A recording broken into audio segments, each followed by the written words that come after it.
Welcome to Clothes Horse, the podcast that loves an apple cider donut, but isn't a big fan of cider. The shopping website, not the beverage. The beverage is amazing. I'm your host, Amanda, and this is episode 174. It's coming out a little later than usual this week, and that is because for the second time this summer, I got heat exhaustion this weekend. On Saturday, I was just out, at a flea market, doing some stuff outside, nothing too extreme. And I started to feel very sick in the evening, nausea and a headache that escalated through Sunday. And I spent all day in bed when I would normally be working on Clothes Horse. And I knew what it was because it happened earlier this summer, and it's really, really scary. I think that my physical form is not engineered for Texas climate, which I guess makes it really good news that we're going to be moving back to Pennsylvania later in the fall.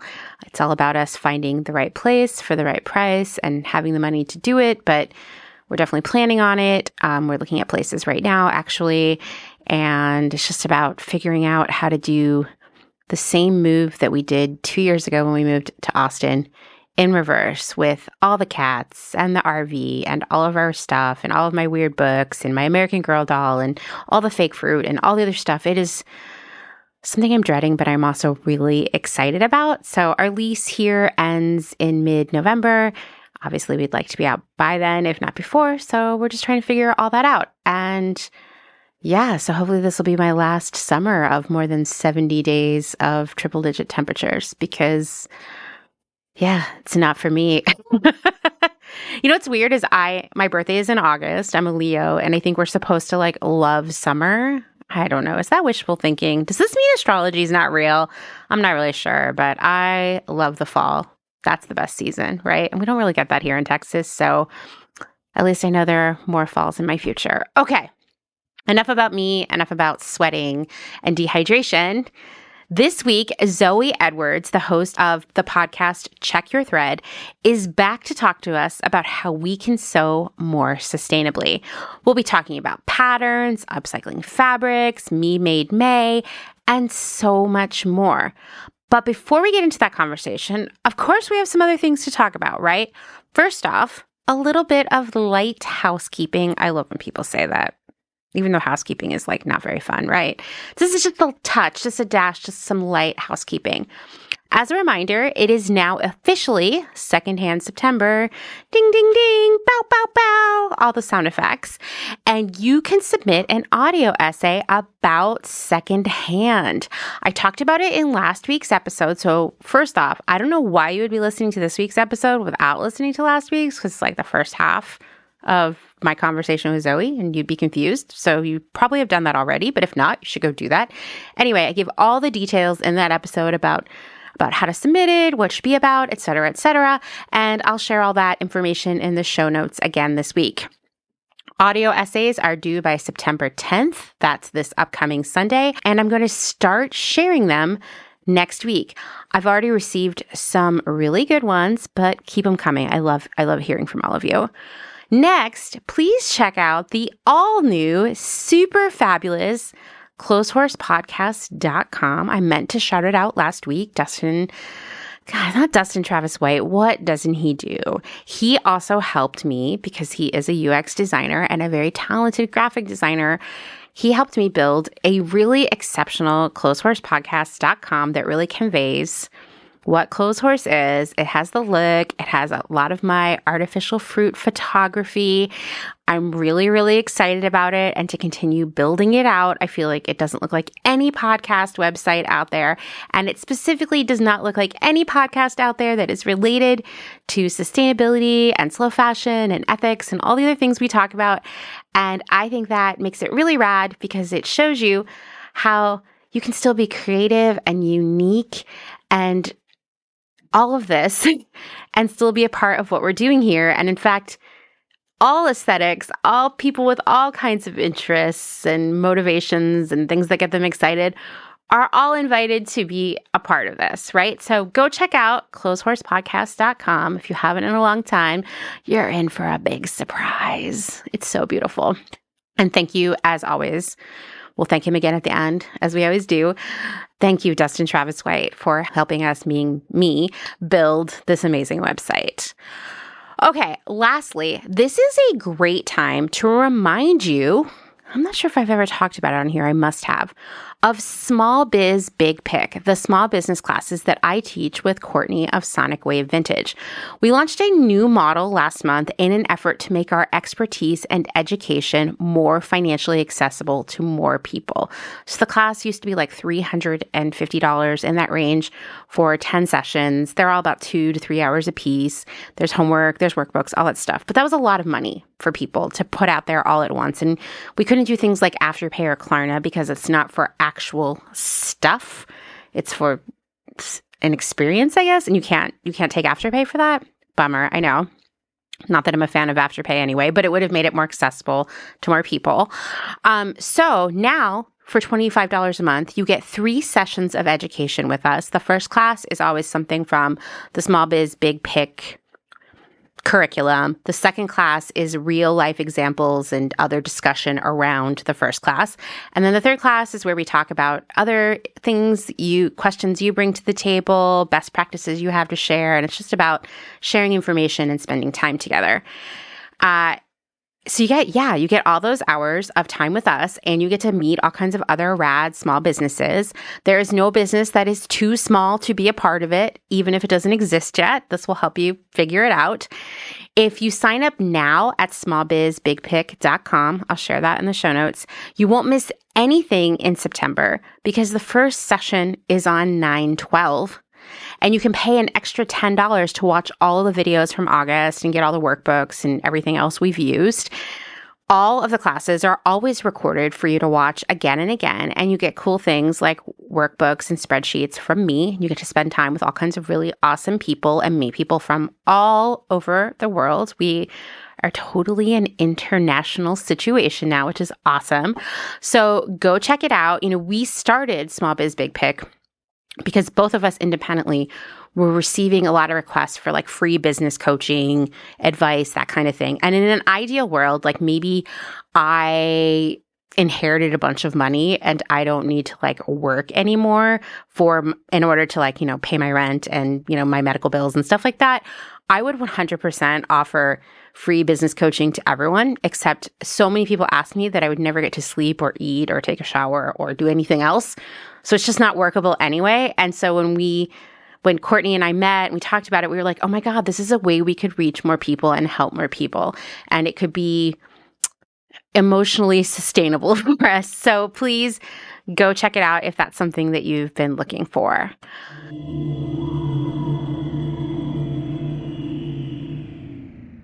Let's take a moment to thank this week's episode sponsor, a brand that I love and feel very honored to have supporting the show. Seriously, what a pat on my back. Osei Duro is a sustainable fashion brand based in Ghana that uses handmade textile techniques to create contemporary garments.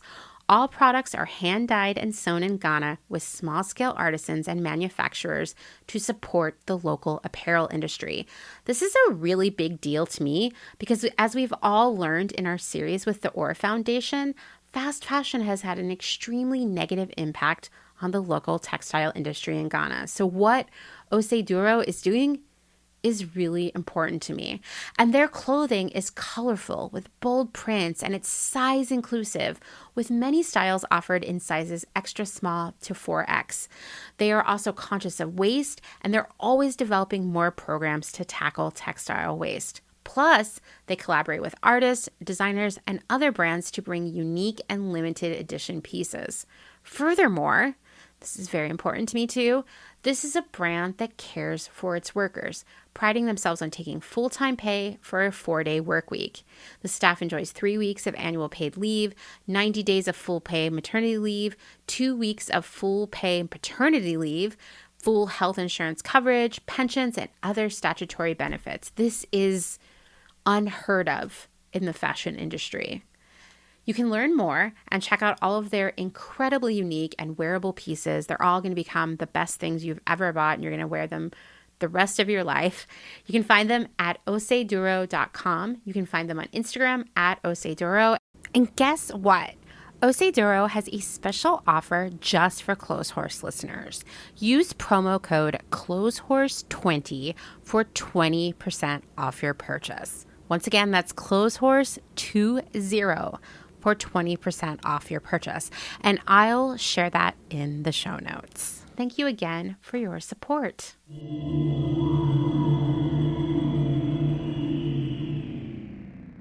Top 5 things in the world of fast fashion and conversations about fast fashion that really grind my gears, that really just bug me, occasionally keep me up at night, definitely make me seethe while I'm taking a shower.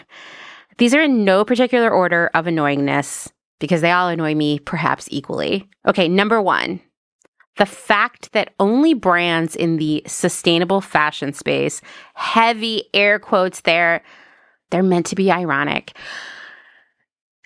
The only brands in the sustainable fashion space that have the money to support slow fashion and sustainability content creators are, the brands that do the most greenwashing. And they aren't really sustainable in the first place, hence all the greenwashing. I'm looking at you, Allbirds, but you're not the only one. Ugh, bugs me so much sometimes. Okay, number 2. The way that so many so-called, heavy air quotes again, sustainable brands like Parade bombard us with so much advertising, so many deals, and so many emails and capsule collections that, of course, they aren't sustainable, but they tell us so often that they are sustainable that we start to believe them, right? Every once in a while, I'll get sucked up into some Parade post, and then I have to be like, wait a minute. These people make low-quality polyester underwear, and they partner with Coca-Cola. Get it in check, Amanda. Parade is not it, right? Okay, number 3 on my list of things that really grind my gears in the fast fashion and conversations about fast fashion space. Ready? So many people forget that Amazon is a massive player in the world of fast fashion, especially now that it is the biggest clothing retailer in the United States. That means they are selling so much clothing that is rife with quality issues and fit issues and issues around ethical manufacturing, right? So many issues here. Somehow they fly under the radar as this big clothing retailer. I just don't think the average person thinks of it, but they're selling more clothes than anyone else. And that platform is full of flagrant knockoffs, photos literally stolen from the original brands who made the original product that's being stolen, messed up sizing, bad fabrics, low quality, and super disappointing products that do not look like the photos. And yet, people forget about that, right? I think so many fast fashion brands, so many bad practices are really being,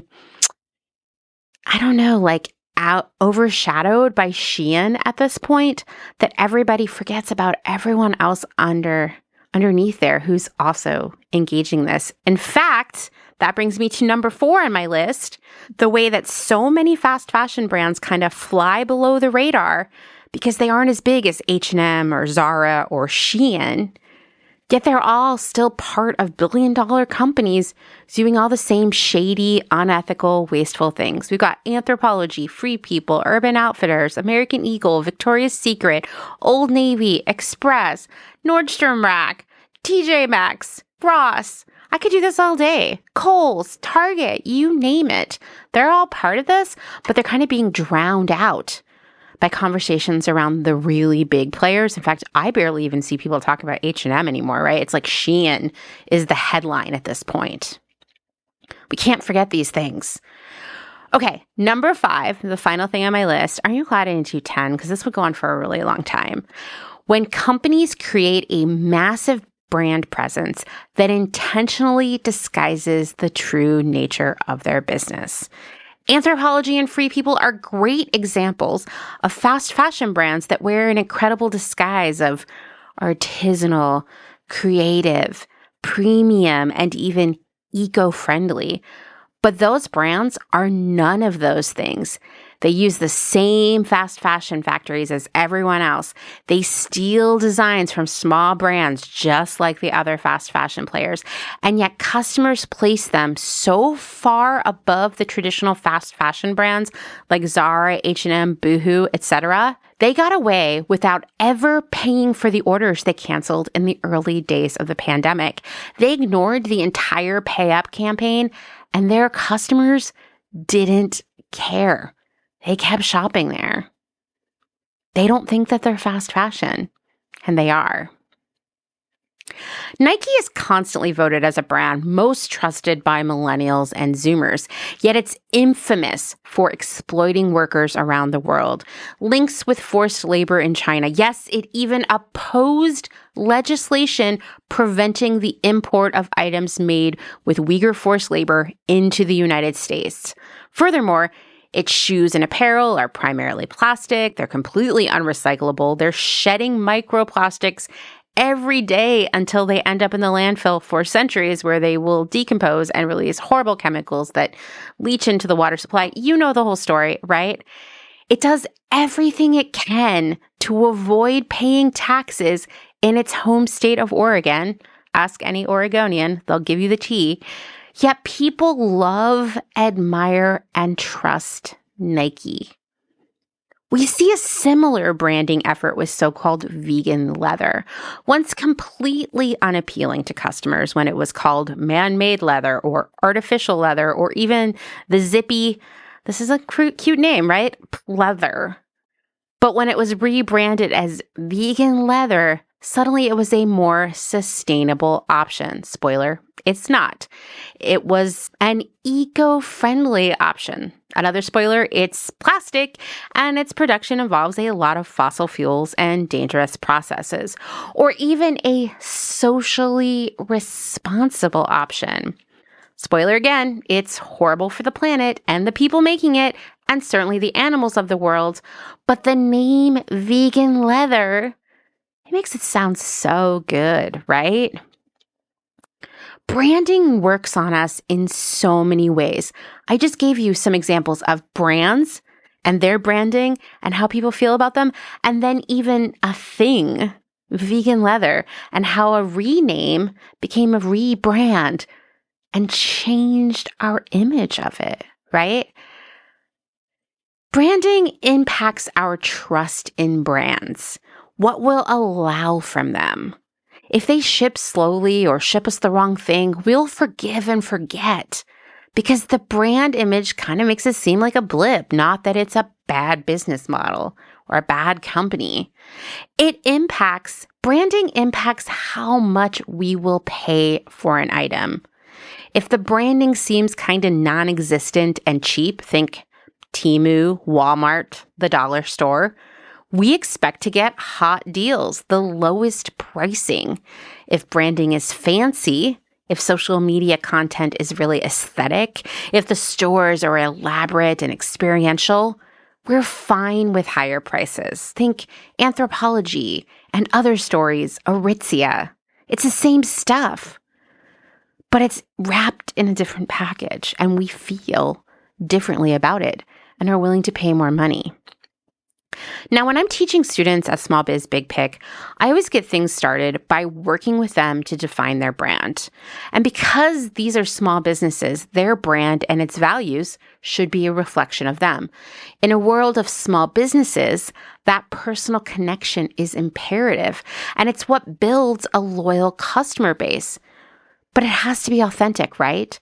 Customers demand that, specifically from small businesses. But strangely, with bigger brands, we expect less in terms of authenticity and consistency. In fact, we'll take some word salad from the company website and we'll run with it. That's enough for us. And maybe it's because we want to believe that things can be cheap, convenient, and ethical. But unfortunately, that's just not the case. If you've been listening to Clothes Horse long enough, you know that our entire concept of price and value has been completely turned upside down by fast fashion.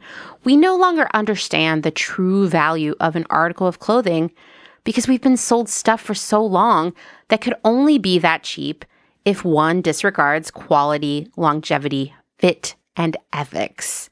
And the level of convenience that has been offered to us in the era of free, fast shipping, well, that can't be achieved without the same disregard for ethics. It just doesn't work. And we have to dismantle those expectations if we're ever going to save the planet and its people from the repercussions of ever-escalating overconsumption. So let's talk more about the idea of branding and how it makes people kind of overlook the unsavory elements of a business. And let's look at it specifically through the lens of ultra-fast fashion brands. So a few weeks ago, I talked about Dolls Kill. It positions itself as a brand for outsiders, bad girls, rule breakers, yada, yada, yada. Interestingly enough, despite its outsider status, it still subscribes to all of the boring mainstream beliefs around beauty, thinness, youth, etc. But it carries a lot of things you can't find anywhere else, really handpicked for its customer base. This, combined with marketing and social media, have given Dolls Kill a lot of brand loyalty and a pretty dialed-in brand aesthetic. The prices are higher than, say, Shein, but it's not wildly expensive. And it's always having some kind of wild sale anyway. As of today, it's 30% off site-wide, which was once the kind of deal you could only find on, say, Cyber Monday. So that says something about either the state of retail right now, the brands are struggling, that deals have to be deeper to appeal to customers. There's definitely a bit of a Shein effect there, right?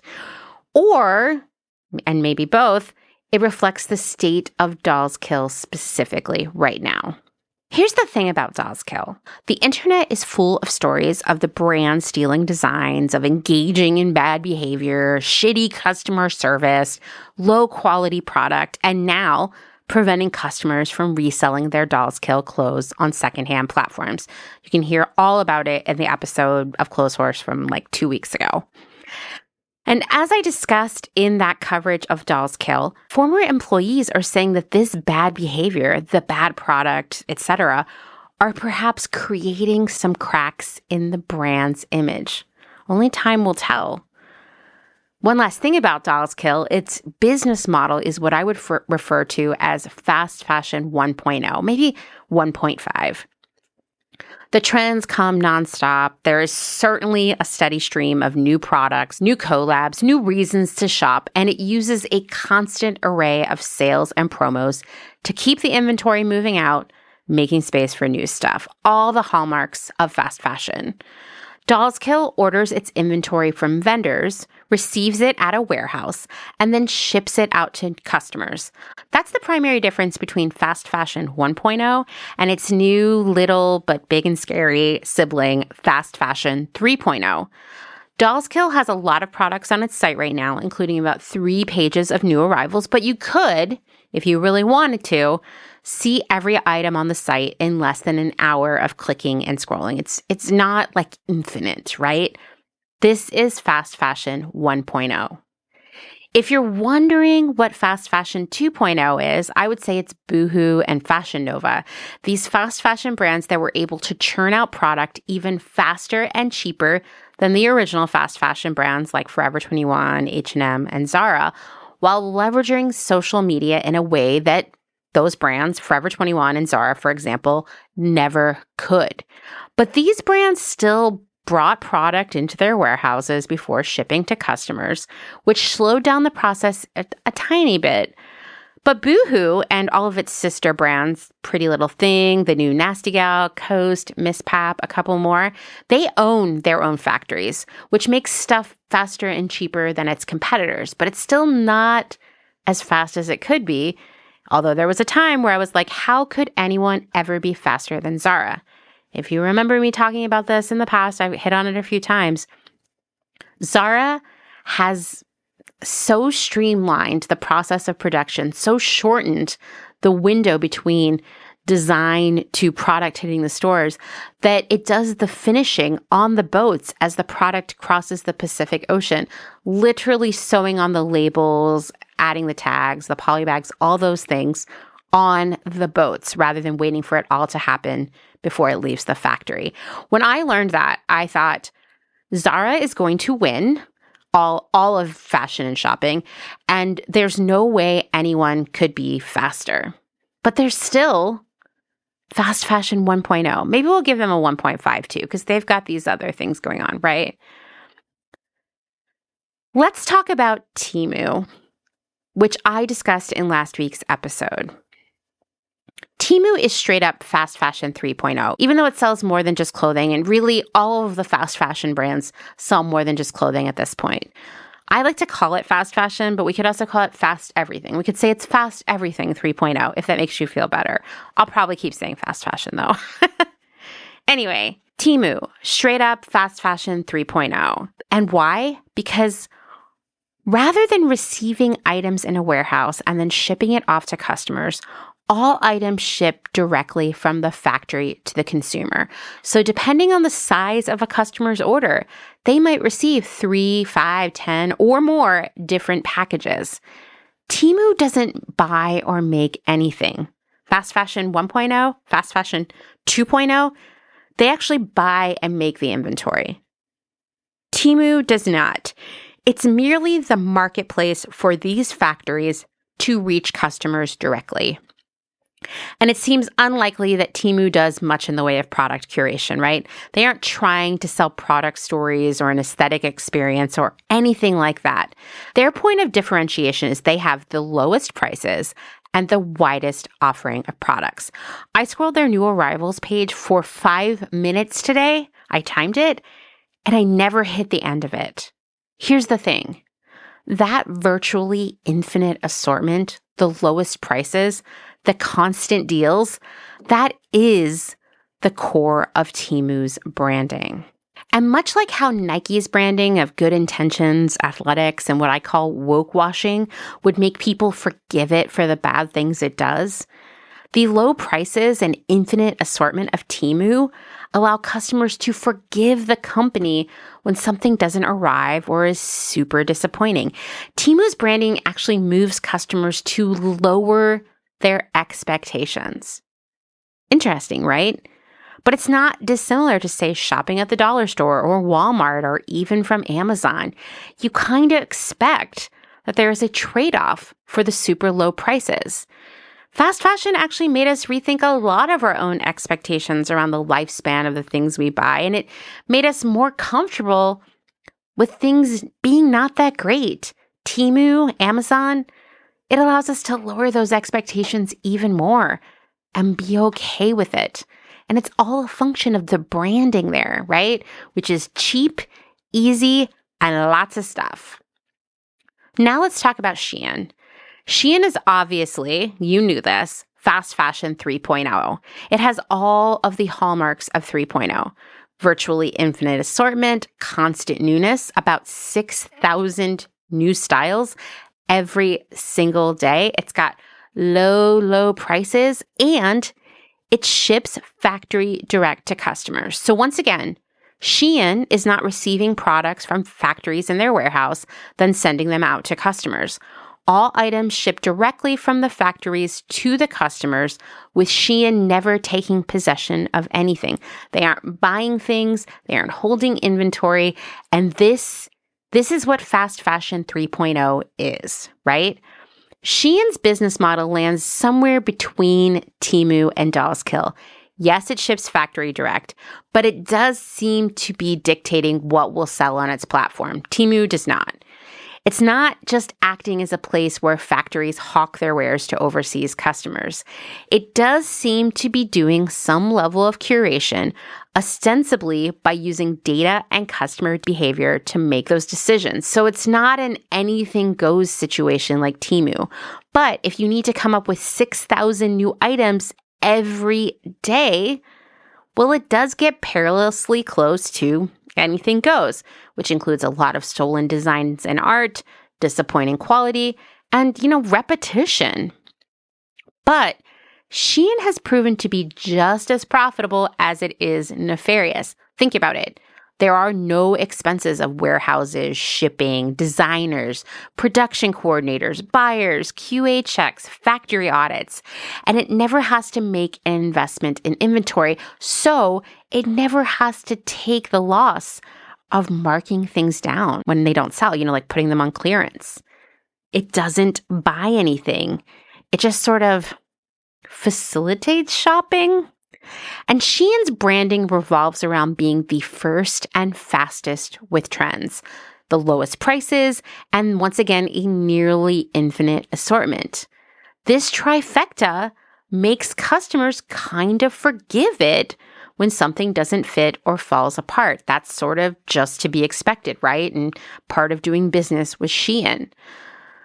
So we all know by now that Shein is huge. It's experienced exponential growth every year, especially since 2020. Shein really wasn't doing anything that we hadn't already seen from Wish or AliExpress or all of the rando brands on Amazon and many other small factory direct platforms over the past few years who just kind of flew below the radar because they weren't as big as Shein. But Shein has been succeeding in a bigger way, primarily because it has been leveraging influencers and social media, especially TikTok. Yes, its brand was built on low prices, but it was also built on pandering to every single micro trend that popped up on social media, no matter how short-lived. Think cottagecore, dark academia, coquettecore, Barbiecore, perhaps someday a core, which will just be a chef's salad of every trend that has appeared over the last few years. Which one will be the ham? Which one will be the sliced cheese? I don't know, but perhaps we'll see it coming soon. But Shein had it all, while even the biggest fast fashion brands weren't able to react fast enough to offer product for these trends. Or maybe they were too big and too distanced from their customers to even know that this was what their customers really wanted. This is one of the ways in which Shein has been overtaking all the other fast fashion 1.0 brands. They no longer had their ear to the ground in the way that Shein did. They weren't mining social media for what people were starting to get into. They weren't anticipating what people were into before they even knew what they were into. These fast fashion brands, despite buying into every trend that was out there and competing to have stuff as fast as possible, they still weren't quite understanding what customers wanted, especially Gen Z customers, people who were really plugged into TikTok specifically, but also Instagram to a lesser degree. These same fast fashion brands, honestly, all the fast fashion 1.0 brands, it doesn't surprise me that they would miss the boat on social media now, because I felt like even in the era of Tumblr, where all aesthetics came from Tumblr, most brands were missing the boat then too. The only one that seemed to possibly get it was Forever 21. Everybody else was missing it as well. They were looking too much to the runways, right? And then later to influencers. But really, they needed to be looking at what regular people were posting about and thinking about and getting inspired by. Shein did that. There are rumors out there that they have an algorithm that just captures this data from the internet and turns it into product ideas. And I believe that. The fast fashion 1.0 brands, they couldn't even dream of doing something like that. They feel like dinosaurs at this point, which is funny because they made an entire industry turn into dinosaurs when they popped up, right? By mid-2021, every investor out there wanted to know, what is the next Shein and how can I get on this train? Of course they did. Shein was just growing and growing. It was all anyone was talking about. Matthew Brennan, a China-based tech expert who has spent a lot of time researching and writing about Shein, told Business of Fashion in 2021, everyone in China has been looking at Shein and trying to dig out things to copy. All of the pieces of the puzzle to the business have already been out there, but no one has executed them as well as Shein. And that's true. It's like Shein wasn't doing anything wildly different. Like I said, AliExpress, Amazon Marketplace, Taobao, Wish, they'd all been doing it for years, but they never made it go viral. You know what I mean? Shein did that. The parent company of Princess Polly in 2021, which is another ultra fast fashion brand, by the way, was looking for new brands to invest in that could be as fast and profitable as Shein, because even Princess Polly, with its super fast fashion model, wasn't even close to the level of profitability and speed that Shein has. Cupshe, which is the Shein of swimwear, it's primarily sells on Amazon, but now it sells direct on its own website as well. It received $15.4 million in investment from Vision Knight Capital in 2021. Like, this was the year everybody was like, how can we get in on Shein? And in September of that year, shopcider.com, known as Cider, which had launched the previous year in 2020, received $130 million in funding after surpassing a $1 billion valuation. This is wild for a company that is like a year old and really unheard of. Definitely made it a unicorn, which meant it attracted even more money. Cider checks a few boxes on my things that annoy me in the world of fast fashion list. For one, it's not as big as Shein, so it tends to be forgotten in conversations about ultra fast fashion. It doesn't even have a Wikipedia entry, believe it or not.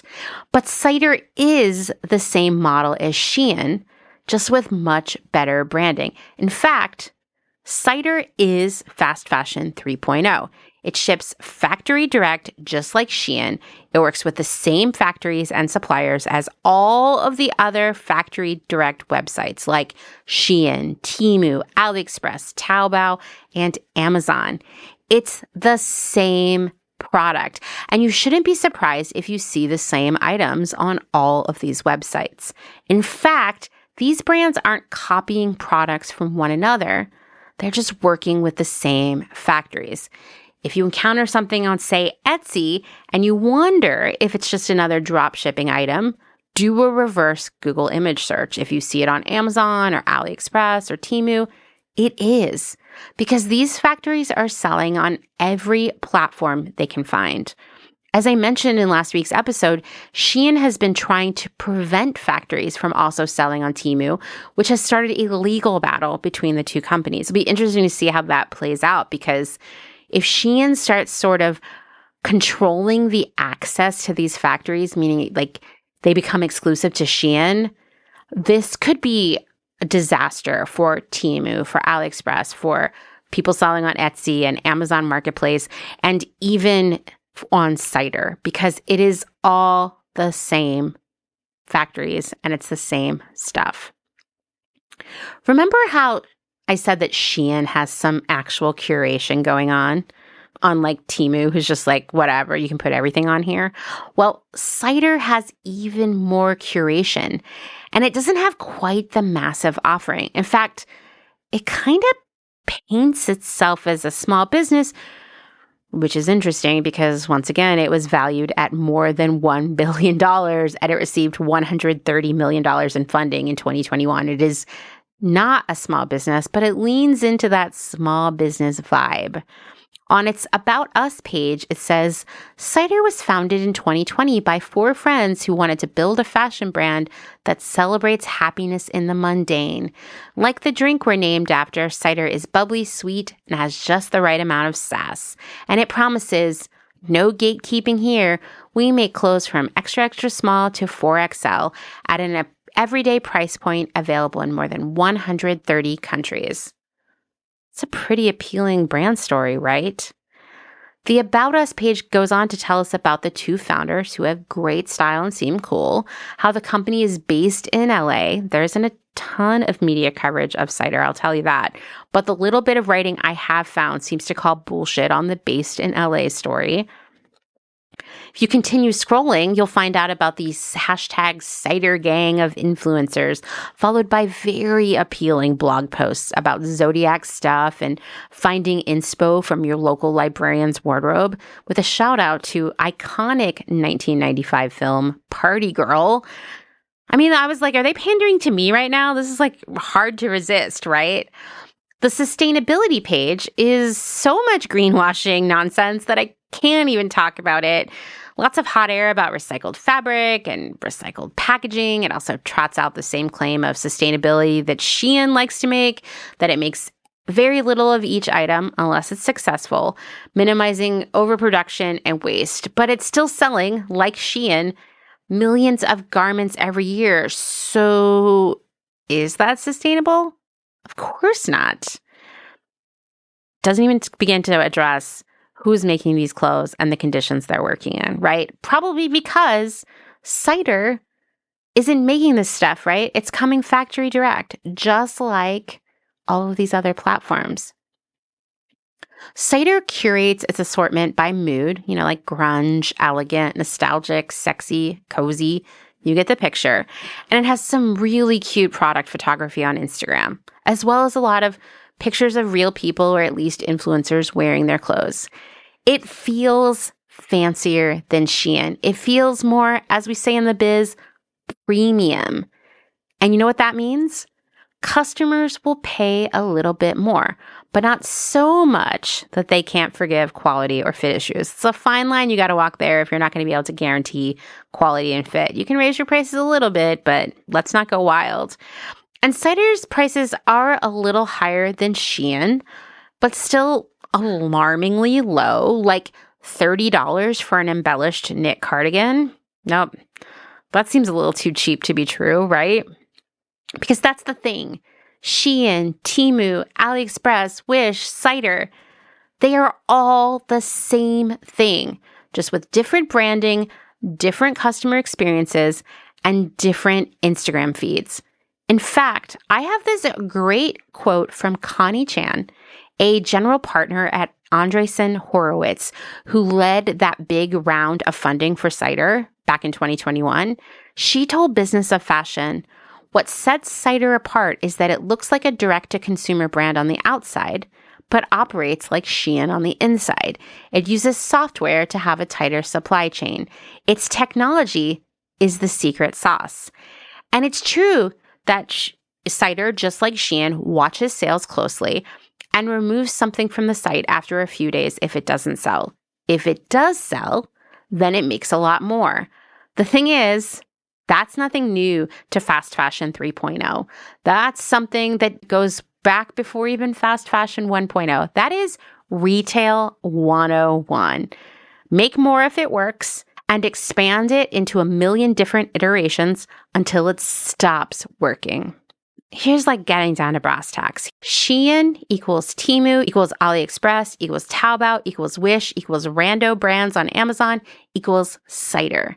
The stuff is made by the same factories, and it is, in fact, the same stuff with different branding wrapped around it. I kept finding people being like, I think that Shein is knocking off Cider, or I think that AliExpress is knocking off Cider. I think that Temu is knocking off Cider. And I'm here to tell you, none of them are knocking off each other. They're just using the same factories on their platform. They're not even buying from them, right? They're just offering the stuff. The same factories are just selling on all of these different channels to all of us. And yes, they're all stealing and copying from designers and small brands, but they're not stealing from one another, okay? That branding makes it confusing. You think, well, Cider is a little bit nicer. They must be the designer of this item, and it's Shein and Temu who are knocking them off. We think it's different, but it's not. It's all the same. It's all coming from the same place. It's frustrating, right? So what does all of this mean? If we can say Shein equals Temu equals Cider, well, it means, for one, that Cider has the same issues with exploitation and forced labor within its supply chains that Shein and Temu have, because they're working with the same factories, and of course, they aren't auditing them.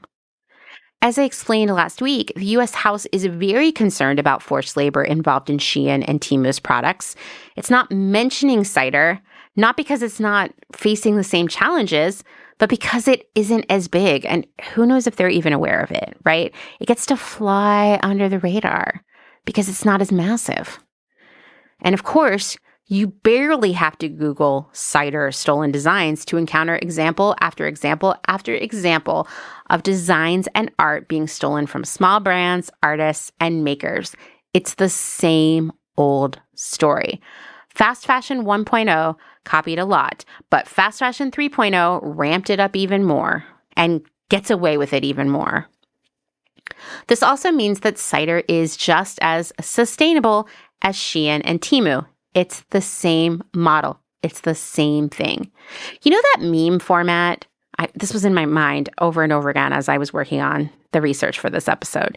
You know that meme format that features Pam from The Office, and it says in the first panel, corporate needs you to find the differences in this picture and this picture. And then she says in the bottom panel, they're the same picture. That's all of these fast fashion 3.0 brands. It's the same model, the same factories, the same materials, the same bad things. It's scary. I read an interesting article from the Chinese blog Jing Daily called Don't Bother Looking for the Next Shein. And it gave me some hope that maybe, despite all of the investors still out there looking for the next Shein, that maybe the end of fast fashion 3.0 could be sooner than we expect. The writer, Avery Booker, seems to think that we are finding ourselves, and this includes Gen Z, on polarizing ends of fashion consumption. Those who prefer the ultra-fast, ultra-cheap offerings of fast fashion 3.0, and those on the other end who are thinking about ethics, sustainability, and secondhand. There is no longer a middle ground. He thinks that this will eventually lead to the end of fast fashion 3.0 as Gen Z makes more money, although I can't hold my breath on that because wages continue to stagnate, cost of living just keeps increasing. Here in the United States, we still have not, and we're not even close to solving the issues with student loan debt and healthcare, right? He writes, as their incomes rise, so will Gen Z's demand for higher end, higher quality products, meaning the current love affair with ultra fast fashion may well be outpaced by their rising interest in less environmentally damaging forms of apparel and accessories, whether that comes in the form of demand for vintage and archive pieces, sustainable and plant-based materials, or simply greater transparency on a brand's environmental impact. If the likes of Shein or Boohoo don't think ahead, their current boom may turn to a bust before the decade is up. That'd be great, right? I would love to see that happen. But once again, I just don't know. Because 10 years ago, even 5 years ago, we couldn't imagine clothing being cheaper and faster and more plentiful. And if you had told me that shopping directly from factories in China would be easy and convenient and entirely mainstream, I would have had a hard time believing you. So I do worry what fast fashion 4.0 could look like and how it could impact our world. Next week's episode of Clothes Horse will be all about fast fashion 3.0 and the other brands thriving on this landscape, how it grew to be so big since 2020, its impact, and what we should know, and of course, tell others. So please stay tuned for that. It's just going to be a solo episode with me walking us through all of these things. In the meantime, I would love to hear from all of you as I write that episode. Tell me your thoughts and experiences with fast fashion 3.0. Do you buy it? Why or why not? What is the product like? Do you wear it for a long time? Does it fit well? Are you happy with it? Or if you used to shop from Shein and its peers, but you stopped, tell me why. You can send me an email at amanda@clotheshorse.world, or you can record a voice memo on your phone or computer and email it to me. Please, no Instagram DMs. I'm looking forward to hearing from all of you and your experiences with all of this. I've never bought from any of these platforms, so I want to know what it's like and how you feel about it.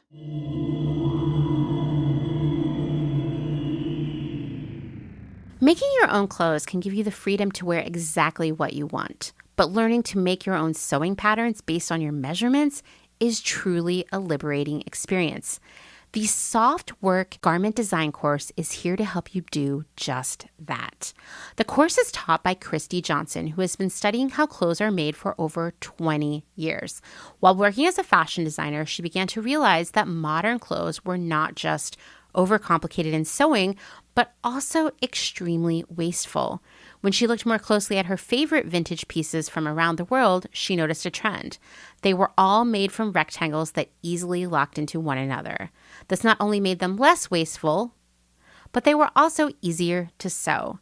She took these skills and created a clothing design and pattern making framework that she's taught to hundreds of students, from beginners to advanced sewists. Softwork course is not about a specific skill or finished product. It's a way of making clothes using easy-to-learn skills that will set you up for knowing how to design, pattern, and customize garments using your own measurements, not some mythical inconsistent sizing. We know all about that, right? The pre-recorded format of the Softwork course means you can take the course at your own pace, while the live Q&A sessions ensure that you have help when you hit roadblocks. Oh, and you have lifetime access to the course, so you can refer back to the materials at any time. Enrollment closes on September 22nd, so be sure to sign up by visiting softworkcourse.com.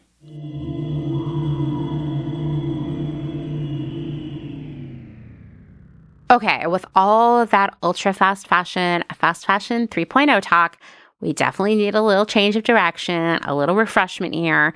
So let's talk about something way more fun, sustainable sewing with Zoe. Let's jump right in.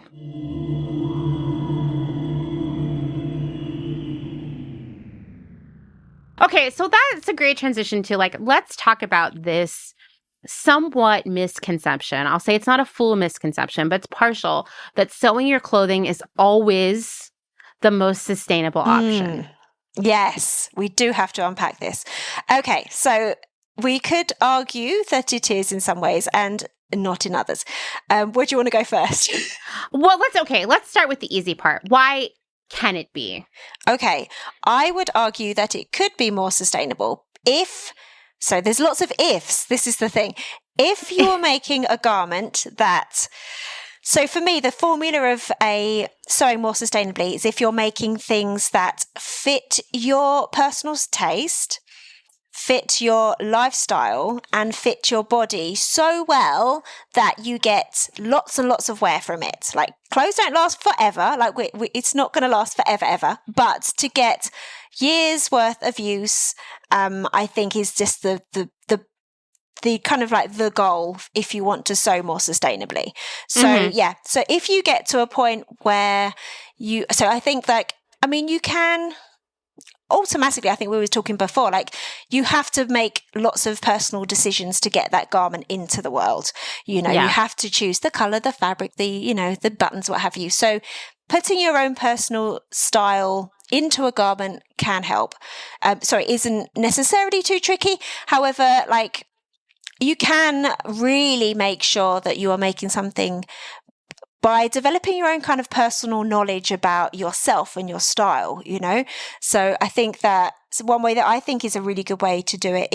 If you kind of, you kind of know what you like, but you can't really put your finger on it, is I quite like using Pinterest for that, and collating just collecting lots of things that appeal to me and then looking back, and then you can see themes in them, I really like things with ruffles, or I really like those kind of poofy sleeves, or I really like kind of culottes, and then you can really kind of literally translate your own style into making clothes that you're going to be like, yes, I love that. I can't wait to wear that again. And then your own personal lifestyle is something that definitely needs to be considered. What do you actually spend most of your day doing? If you have young kids, or you work outside, or, or you work from home, you probably don't want a lot of tight fitting dresses, or, kind of fit and flare dresses necessarily, if you're a gardener. If you've got the kind of lifestyle where you then go out, maybe you do want a couple, but you don't need a wardrobe full. So it's just being a bit more aware of what you need in your lifestyle. Also, what kind of climate you live in as well, Are you the kind of person that always feels cold or always feels hot? There's often ways that you can interpret certain elements of a garment to make it more adaptable for your lifestyle. For example, if you like dresses or blouses with big poofy sleeves, but you work in childcare or something, you know, maybe you could make like a sweatshirt with big poofy sleeves, or do you know what I mean? There's ways that you can adapt certain trends or certain styles or certain elements. Right. So I think that's really important. And probably the trickiest, but something that is really worth trying to do, is fitting your own body and getting to know your body, what changes you need to make to a pattern or a garment to actually get it to fit you well. Because when garments don't fit you well, you don't wear them. You know, you pass over them when you're getting dressed, you know? Yeah.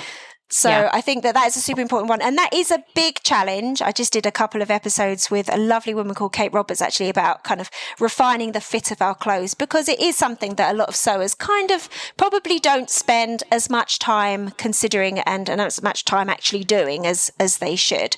So that's another element. So that's how I would argue, if you are able to make clothing that fits all those criteria and then you wear it lots and lots for a number of years, then that, you could argue, is more sustainable than shop bought clothing. Because also you've got your own, you've got a connection with it that's probably deeper than shop bought clothing, I'd say, probably, unless it was given to you by somebody special. I would hope so, after all that time, right? Yeah, I'm not really selling it, and I make it sound exhausting, make your own clothes. Okay, so let's talk about how it cannot be, right? Because I think, you know, like one thing I see, and I do think this is, you know, content creators got to create content. I get it. But I see people out there who are sewing multiple new garments every week and posting about it. And I think it does plant this little seed in our brains that makes us think we should have, once again, new clothes every week. And if we sew them ourselves, it's fine. It's like it never happened. You know? Well, I mean, it's still fabric, you know? It's still fabric that has been produced in the same way as the fabric that is in a shop bought garment, you know? It's still the fibers have been derived from the same way. It's been processed in the same way. It's probably traveled around the world, you know, multiple times. Just because you're doing the bit where you kind of cut it out and stitch it yourself, you're still responsible, you know, for the resources that went into that fabric and the waste because I mean, fabric production is an incredibly wasteful and damaging industry in and of itself. Like, no matter what fiber we're talking about, like, it has a negative environmental impact. Like, it's not even like fabrics that are like organic cotton or linen. We're told that they are a sustainable fabric. There's no such thing as a sustainable fabric that is a virgin fabric, in my opinion, you know? Like, everything has had to be processed. Everything has used energy. Everything has used labor and time, you know? So even the most sustainable of fabrics, I would say, is not sustainable in and of itself. I think there's very few things that could argue are in and of itself sustainable, only more sustainable. But so there's that. And also you could argue that home sewing is less resource, you know, it actually uses more resources, in that when garments are made, you know, mass production, obviously they want to waste as little as possible of the fabric because it costs them money. I think the average is generally in a lay plan, you lose 15%, I believe, on average in a lay plan. And that is like people whose whole jobs is specifically to create the tightest, cleverest, least wasteful lay plan. Like, that's, you know, as you know, that's someone's whole job. So those of us who are then making our own clothes at home, there's no way we can. I mean, when you scale anything up, in generally, like, you would use less per unit. And when you're making one single garment at home, you're probably going to be wasting, I'd say, more than 15%. I keep meaning to do the thing where, like, you weigh your fabric before and then cut out a garment and then weigh it after and see what you've got left. Oh, that's such a good idea. I think I always forget. It might, like, put it in perspective more for people, because I do think, like, you nailed it. Like, there's software that literally helps people ensure, like, in mass production, how to waste the least amount of fabric. Because if you are making 10,000 units of something and 15% of that fabric is wasted being cut out, whew, That is a lot of money, right? We're talking like bolts of fabric that have to be delivered by a truck because they're so huge. And now you're wasting 15% of that. It's wild, isn't it? Right. And I think that we tend to forget that if we're sewing new clothes every week, we're getting close to that truck full of fabric way faster than you might think. Yeah. And it's hard to envision it. It's hard to envision that waste because you look at it after you cut something out and you're like, oh, it's just all these like random pieces. It's not much, right? It's just some scraps. But it adds up over time the more you sew. Absolutely. Yeah. So there's that. Yeah, definitely. And I think that's a really good call. Also, we're not going to go into it now, but I went down a very depressing rabbit hole this weekend, just reading more about fabrics and fabric treatments and dyes and the environmental impact. And I would say that for every garment that we wear, whether we bought it like at a store or we made it ourselves out of new fabric we bought, the fabric is definitely by far the part of the garment that has the most environmental impact, uses the most water, and creates the most waste. Yeah. It's devastating.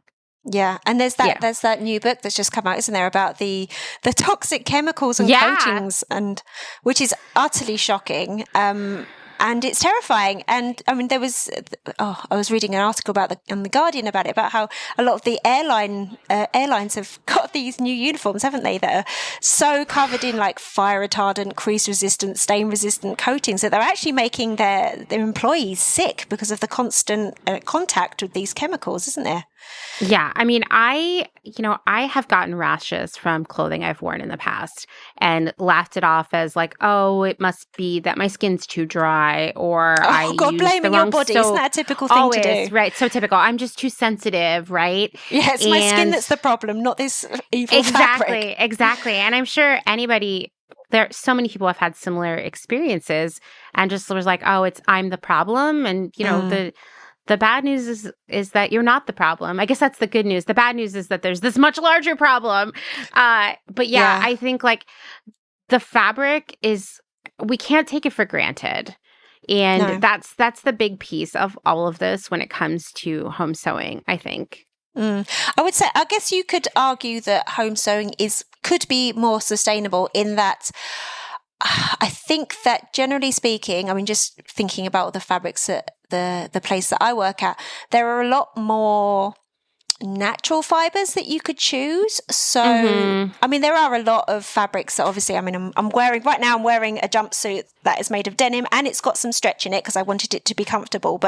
And I know that elastane that's in this is probably releasing microplastics every time that I wash it. Plus it's one day not going to biodegrade. So I am feeling a bit rubbish about that. But, I think there's a greater variety. I think pretty much, I mean, I don't know what the percentage is actually. I did go to a Future Fabrics Expo that had this information, but I forgot now.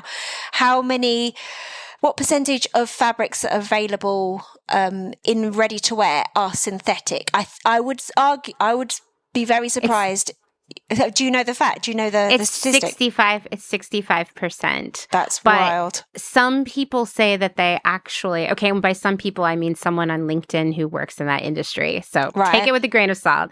65 has been like vetted, but he was saying that he thinks it's actually at this point in like 2023, it's probably more like 75%. Oh, God. And that is because of all the blending. Yes. So, you might, I mean, if you sew a lot, you know a lot about fabric, you've learned it over time, but, the average consumer thinks they're buying a t-shirt and it's probably cotton, right? That's what they think. Yeah. But it's probably a blend at this point. Absolutely. Of like at least a little bit of polyester, same thing with a lot of denim and really like the technology for making synthetic fabrics has, I mean, it's just improved so much that, unless you really, really look and think about what the label means, you might think it's a natural fiber. Like, it wears a lot of disguises, right? Yeah, it doesn't feel the same as how it used to in like the 70s, does it? Exactly. And,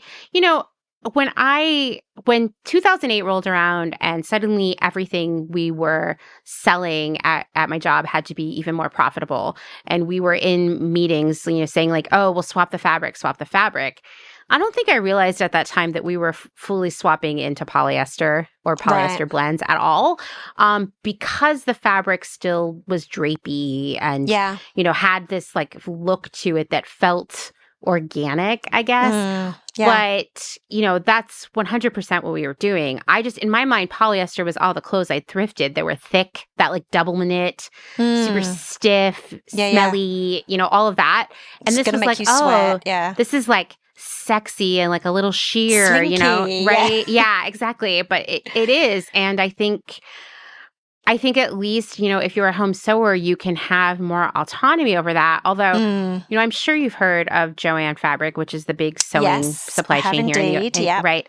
And I'll tell you, when I go in there, I get really depressed about the fabric that they have because most of it is synthetic. They have aisles and aisles of this horrible fleece that I just wish would go away. And really, for the most part, where most of the natural fibers are concentrated in the quilting section. Yeah, absolutely. And they're not necessarily suitable for many different garment projects. Yeah, absolutely. And it's a funny one, isn't it? It's taken me a long time to get a lot of knowledge on fabric through working at a fabric place, and I think that there is still a lot of knowledge that sewers don't have. In fact, I literally just released like last week, I made a document that like a downloadable resource but called like Introduction to Garment Fabrics, because I really wanted to help people understand, what fibers are, what your choices are, what are the popular terms in a fabric shop and what they actually mean, So, it's something I think about a lot. And I do think there's a lot of education that needs to happen, because also it's changing a lot as well. Like the amount of the amount of fabric that's available for garment sewing has just, the variety has just gone wild in the last like decade or two, So it's a lot to keep up. It's a lot to learn about. And I think we'll get there, especially if they buy my downloadable resource. There you go. Buy the downloadable resource, because, every time I post about fabric, people are like, whoa, I had no idea. And it's like, that's, once again, it's kind of by design. You don't get told it, do you? There should be it should be in science at school. Like, you should literally spell out what all the different fabrics are, where they're from, what the impact is, and absolutely. Once again, people don't look at something like fabric or clothing and think there's a lot of science involved. And actually, there's so much science involved in innovating on these fabrics and dyes and printing and, go on and on and on. When people don't take clothing or textiles seriously and they kind of dismiss it as this vapid thing, I'm like, no, you have no idea what a massive industry it is. Yeah, but it's a very opaque industry as well, isn't it? Like it's hard. It's hard to access the information, even though, you can buy some fabric and the fabric shop doesn't even know what mill it's necessarily come from, No. Yeah. It's very mysterious and under a shroud of secrecy, all of it.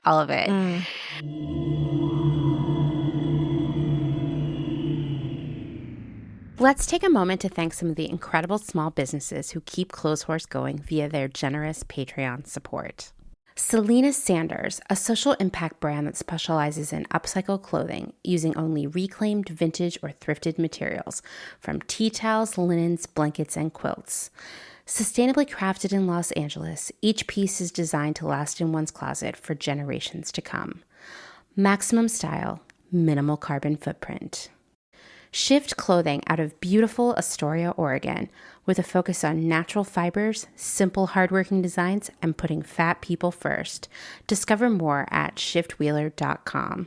Late to the party, creating one-of-a-kind statement clothing from vintage, salvaged, and thrifted textiles.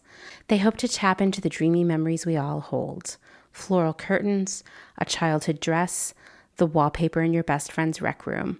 All while creating modern, sustainable garments that you'll love wearing and have for years to come. Late to the Party is passionate about celebrating and preserving textiles, the memories they hold, and the stories they have yet to tell. Check them out on Instagram at Late to the Party People. Vino Vintage, based just outside of LA. We love the hunt of shopping secondhand because you never know what you might find. Catch us at flea markets around Southern California by following us on Instagram at vino.vintage so you don't miss our next event. Gabriela Antonis is a visual artist, an upcycler, and a fashion designer. But Gabriela Antonis is also a feminist micro-business with radical ideals. She's the one-woman band trying to help you understand why slow fashion is what the world needs. If you find yourself in New Orleans, Louisiana, you may buy her ready-to-wear upcycled garments in person at the store Slow Down at 2855 Magazine Street. Slow Down NOLA only sells vintage and slow fashion from local designers, and Gabriela's garments are guaranteed to be in stock in person, but they also have a website so you may support this woman-owned and run business from wherever you are. If you're interested in Gabriela making a one-of-a-kind garment for you, DM her on Instagram at slowfashiongabriela to book a consultation. Please follow her on Instagram at slowfashiongabriela. That's Gabriela with one L. Dylan Page is an online clothing and lifestyle brand based out of St. Louis, Missouri. Our products are chosen with intention for the conscious community. Everything we carry is animal-friendly, ethically made, sustainably sourced, and cruelty-free. Dylan Page is for those who never stop questioning where something comes from. We know that personal experience dictates what's sustainable for you, and we are here to help guide and support you to make choices that fit your needs. Check us out at dylanpage.com and find us on Instagram at dylanpagelifeandstyle. Salt Hats, purveyors of truly sustainable hats, hand-blocked, sewn, and embellished in Detroit, Michigan. Find us on Instagram at Salt Hats. Gentle Vibes Vintage. We are purveyors of polyester and psychedelic relics. We encourage experimentation and play not only in your wardrobe, but in your home too. We have thousands of killer vintage pieces ready for their next adventure. See them all on Instagram at Gentle Vibes Vintage. Thumbprint is Detroit's only fair trade marketplace, located in the historic Eastern Market. Our small business specializes in products handmade by empowered women in South Africa, making a living wage, creating things they love like hand-painted candles and ceramics. We also carry a curated assortment of sustainable and natural locally made goods. Thumbprint is a great gift destination for both the special people in your life and for yourself. Browse our online store at thumbprintdetroit.com and find us on Instagram at thumbprintdetroit. High Energy Vintage is a fun and funky vintage shop located in Somerville, Massachusetts, just a few minutes away from downtown Boston. They offer a highly curated selection of bright and colorful clothing and accessories from the 1940s to the 1990s for people of all genders. Husband and wife duo Wiley and Jessamy handpick each piece for quality and style, with a focus on pieces that transcend trends and will find a home in your closet for many years to come. In addition to clothing, the shop also features a large selection of vintage vinyl and old school video games. Find them on Instagram at High Energy Vintage, online at highenergyvintage.com, and at markets in and around Boston. Vagabond Vintage DTLV is a vintage clothing, accessories, and decor reselling business based in downtown Las Vegas, Nevada. Not only do we sell in Las Vegas, but we're also located throughout resale markets in San Francisco, as well as at a curated boutique called Lux and Ivy, located in Indianapolis, Indiana. Jessica, the founder and owner of Vagabond Vintage DTLV, recently opened the first IRL location located in the Arts District of downtown Las Vegas on August 5th. The shop has a strong emphasis on 60s and 70s garments, single-stitch tees, and dreamy loungewear. Follow them on Instagram at Vagabond Vintage DTLV and keep an eye out for their website coming fall of 2022.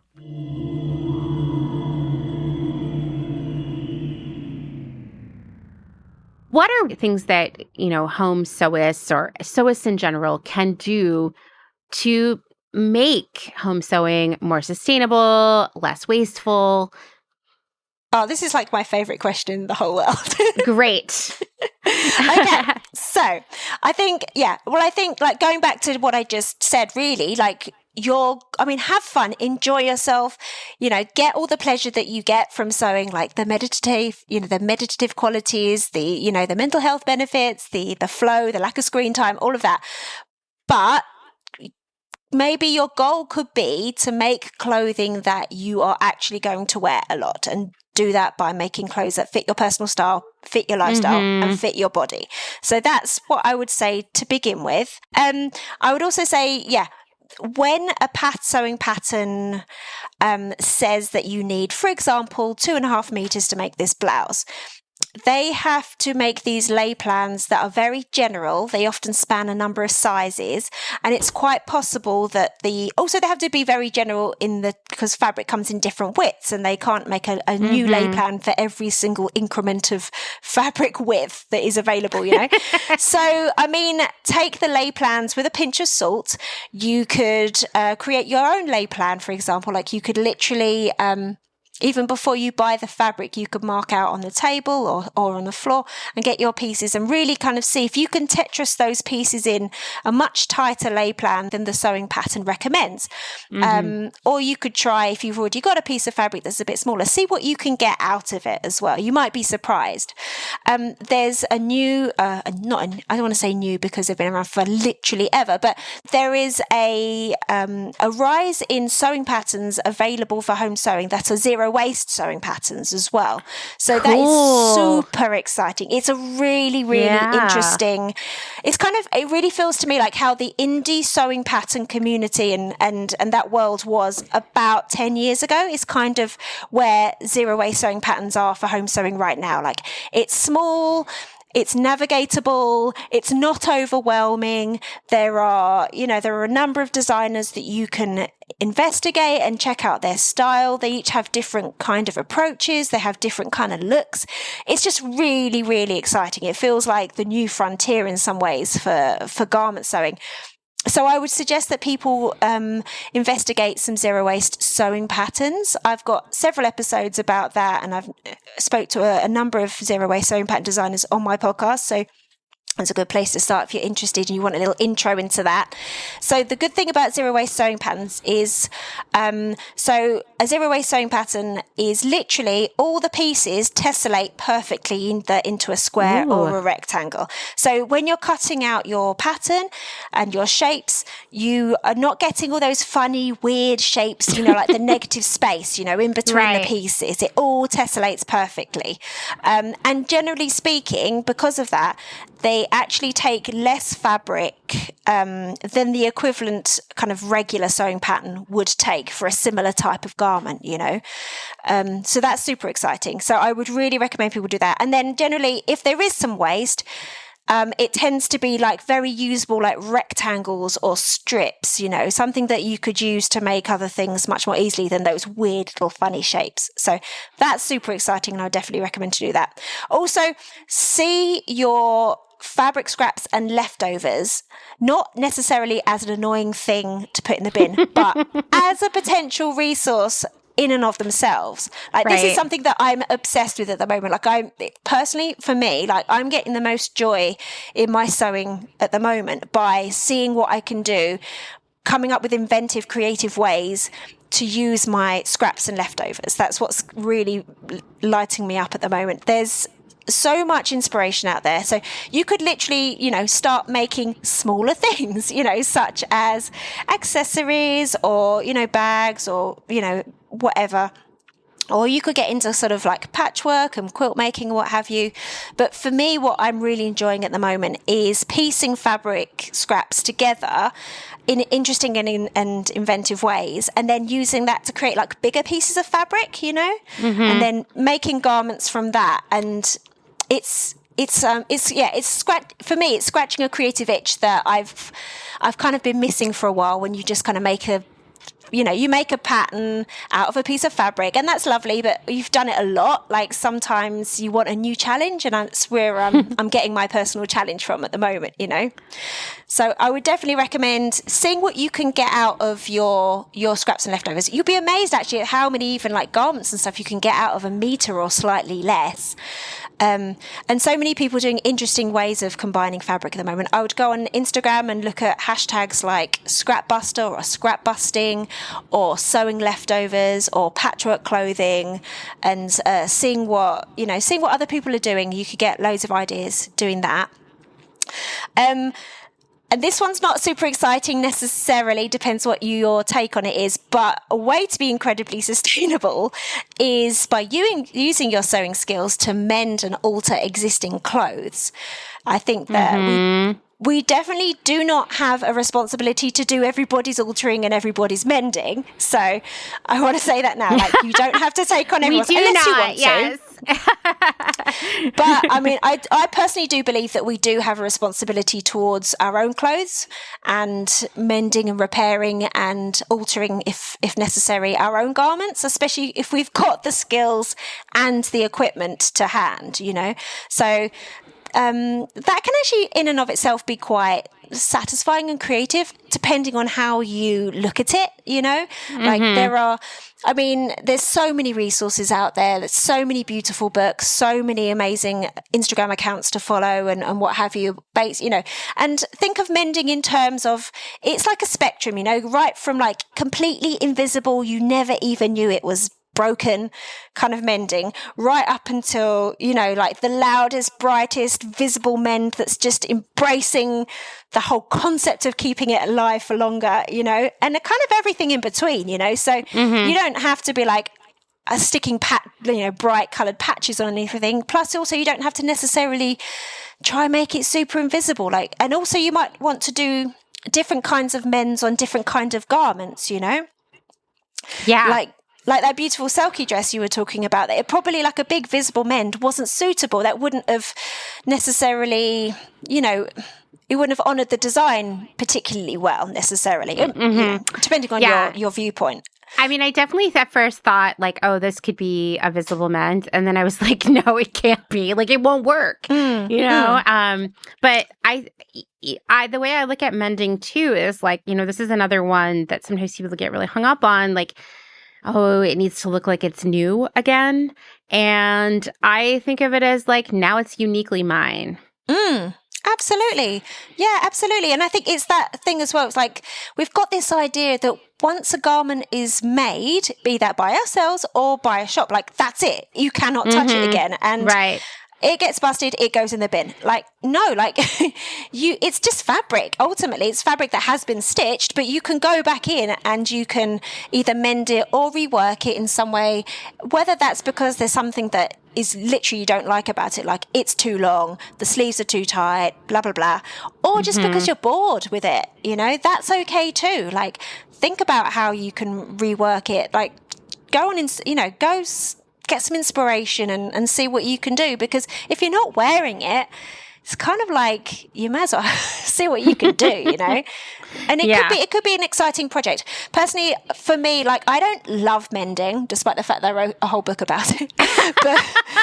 but for me, I have this whole like make one, mend one kind of system going on. So like if I make a garment, I then mend a garment or alter a garment, and I mean, it doesn't always go that perfectly alternating. I might do like a load of mending, 1 week or whatever. But I find that that's a good way to kind of keep me on top of my mending pile, keeps things from sitting there forever. Plus also like sometimes it's quite satisfying to do a mend, and especially if it's one that hasn't taken you 3 weeks, like your Selkie dress. And then you've like got a load of clothes back in your wardrobe or back in your kid's wardrobe or something. Like there is a lot of satisfaction to be found in that. And if you can find that satisfaction and find that enjoyment, that in and of itself is something to celebrate and something to enjoy, Yeah, absolutely. I think, it's once again, like we get addicted to shopping or even making new stuff because science has proven it. We get that hit of dopamine and we feel good.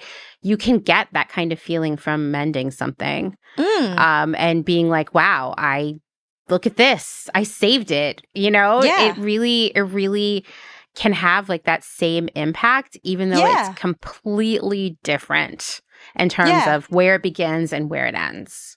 Absolutely. I mean, even if your mend just makes that garment last another few wears, it will have been worth it. You can't expect clothing to last forever, because textiles do not last forever. But it's all worth it. It's worth it, and there's fun to be had in it. Yeah, definitely. And I think that probably the last thing that I would say in terms of how you can sew more sustainably is be a bit more open-minded about the fabric source as well. Like we talked a bit about this before. So not only is going to a fabric shop for a yardage of beautiful new fabric an option, but you could do that and also see what your local thrift store has got, or let people, there's so many sources for kind of secondhand fabric. So there's, like de-stash sales on Instagram or Etsy or eBay, or buy nothing groups, or you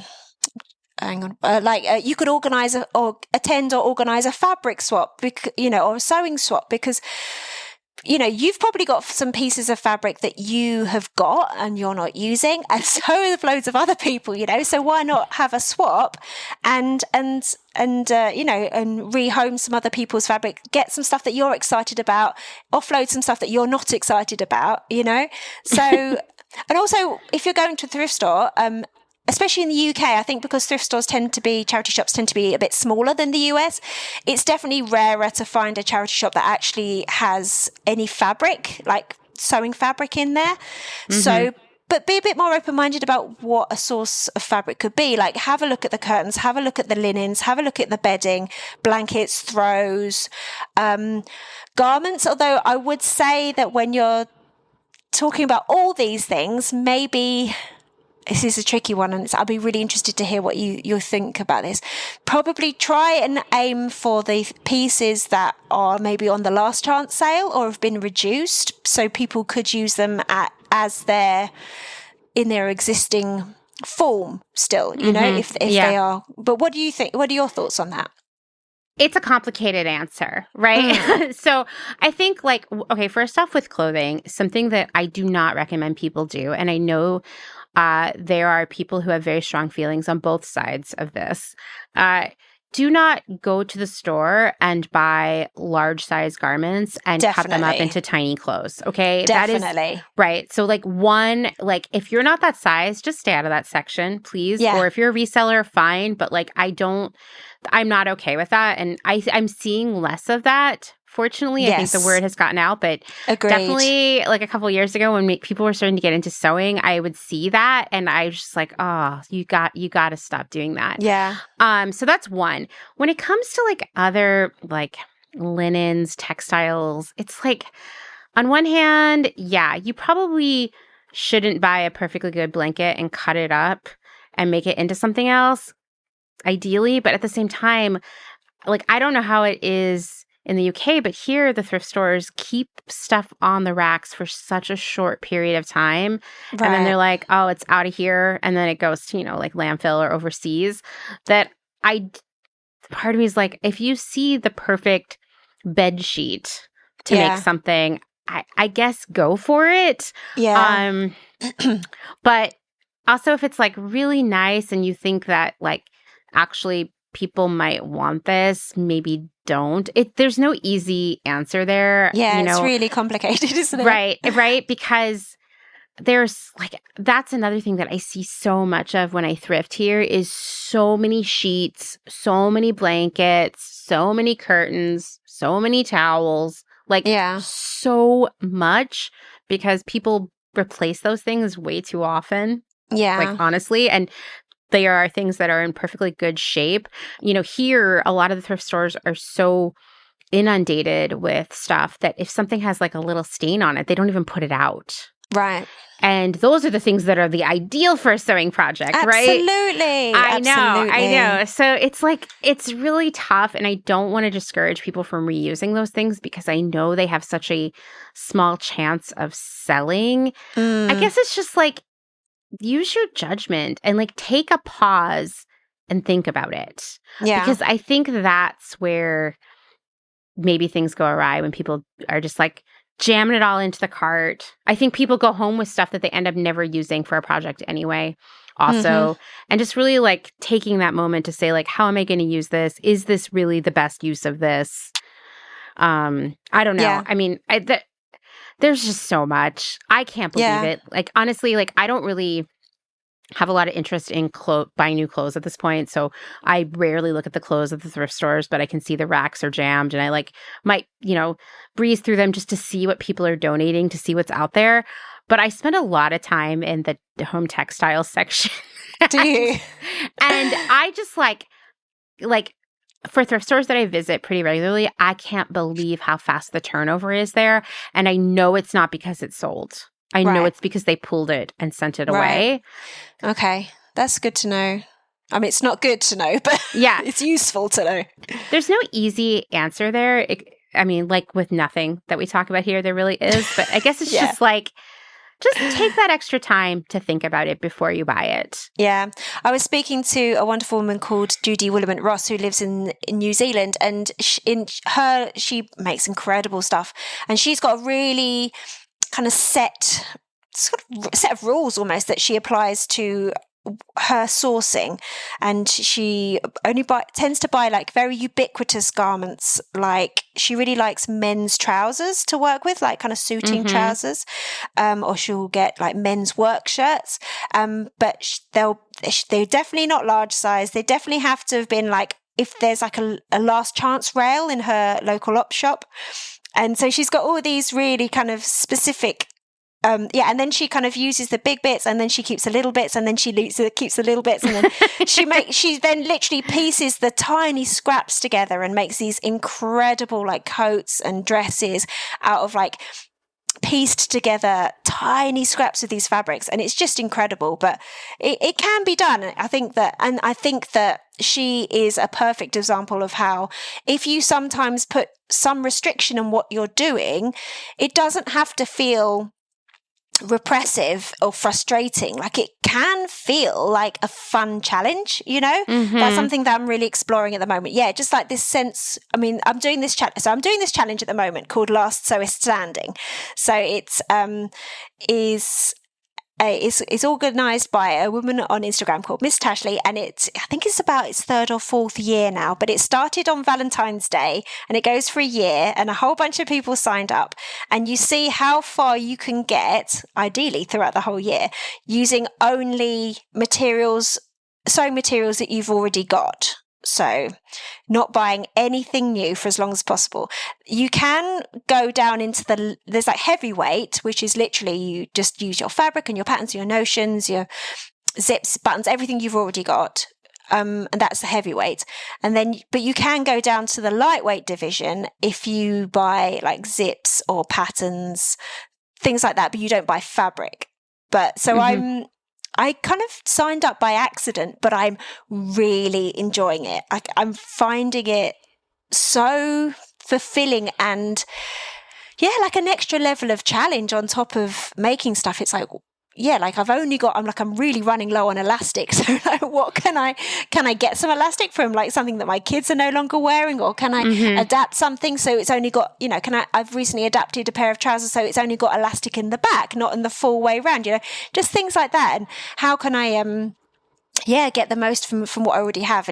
And that sense of resourcefulness, I think, is something that maybe we're kind of discouraged to do. I think because it has it's very anti-capitalist, isn't it? It's very anti-consumerist. Yes. To kind of make do, find joy in that. It's more like, oh, okay, that's not enough. Let's go buy something new. It's like, no, like, let's see what we can do. And Judy Willamette-Ross is a brilliant example of how you can be supremely creative with restrictions. And that's really exciting me a lot at the moment, that kind of idea, No, I think it's amazing. And I do find that this sort of thinking and really, it forces you to get creative, right? And this is how we create like artistry and innovation back absolutely. into the realm of clothing as a whole, right? Because right now, if you were like, tomorrow I'm going to do this whole change to my look, I'm trying out a whole new aesthetic. You could go order a bunch of clothes right now and probably have them by tomorrow. But where is the creativity there? Where is the creative expression, the artistry? And that is what clothing began as. And that's how fashion became what it was for so long. And then it turned into an industry that just makes a lot of stuff that doesn't make many of us very happy, right? I get excited about that. I mean, I liken it to this job I had. It was for a terrible company, evil fast fashion brand, for sure. But one thing I did for them was develop visual displays. And we literally made everything that was on display in our store, in the back, in a wood shop. And they were very stingy with the budget. They would say, hey, we'd like you to do work that would probably cost you $5,000 in materials, and we're going to give you $500. Right. And it would be like, oh, what are we going to do? And so we were constantly reusing materials, there was a month where we were driving around back alleys looking for things that people had thrown away that we could harvest into wood, And I'm not saying was it cool for the company? Is that company great? No. Do I think they do things in a super smart way? No. But we came up with so much cool stuff. And most importantly, we didn't waste anything. We took things that people were going to throw in the trash and turned them into beautiful displays. We reused fabric, wood. We got really into patchworking wood and leaning into the differences in the woods and their wear and showcasing that. And it was really beautiful. And I also will just say, for me, working on those projects, it flipped a little switch in my brain that sort of made me even more creative. Yes. I got used to thinking that way all the time about every aspect of my life, whether it was how to use leftover food, how to repair something around my house. And I feel like it was a very happy time for me. Interesting, because you had there was a creative outlet in there. Yes. And it's like you said, listen, sewing is challenging. To go get a pattern, cut it out and sew it is still, it's escape. It's also a lot of brain work right there. But imagine if you could take it to that next level and make it your own unique creative expression. Yeah. That's what happens when you are resourceful. Yes, and this is totally what's floating my boat at the moment. Exactly. It's finding people who are doing interesting, resourceful things, seeing what I can do. And it's so exciting. And I think that it's something, it's tricky, isn't it? Because I think that when people's budgets are getting restricted, people are having to be more resourceful. But I hope that people find joy in that, I think you can, right? Listen, struggling financially is hard, and I've done it more of my life than not, and I'm not advocating for that. But I have also seen how I have a different relationship with stuff and how I've been so much more resourceful because of it. Not that it's okay for people to live in poverty or anything like that, but when we restrict the flow of stuff in and out of our lives, it actually helps us build better relationships with the stuff that we have and think about it in new ways. And that is what's really great about saying, I'm not going to go buy a bunch of new fabric. I'm not going to go buy a bunch of new clothes. Even if, I'm sure you don't sew every, all of your kids' clothes and stuff because you would be sewing 24 hours a day.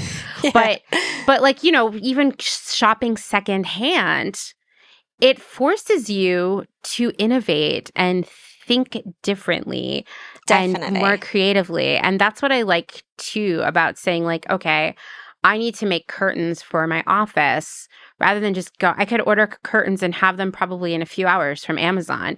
I'm going to go thrifting and see what's out there and what I can turn into curtains.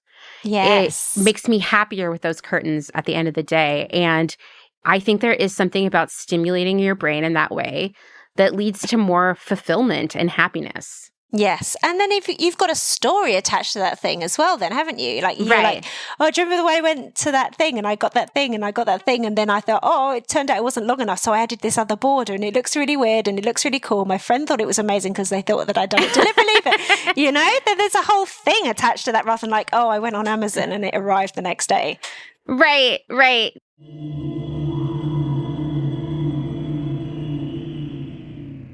If you're enjoying this episode, then this is a great time to remind you that my work here at Clotheshorse is made possible by the support of listeners like you, just like NPR, and these great small businesses. Please go give them your support.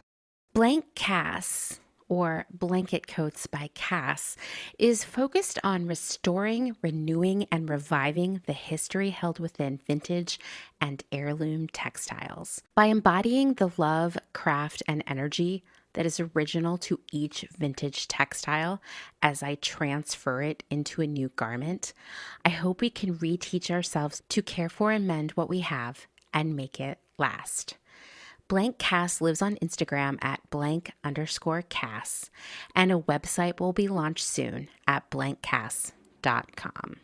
Located in Whistler, Canada, Velvet Underground is a velvet jungle full of vintage and secondhand clothing, plants, a vegan cafe, and lots of rad products from other small sustainable businesses.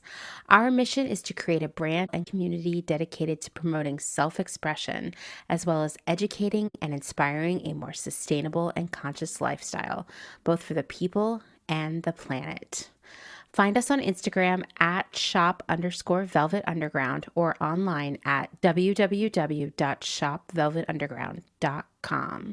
St. Evens is a New York City-based vintage shop that is dedicated to bringing you those special pieces you'll reach for again and again. More than just a store, St. Evens is dedicated to sharing the stories and history behind the garments. 10% of all sales are donated to a different charitable organization each month.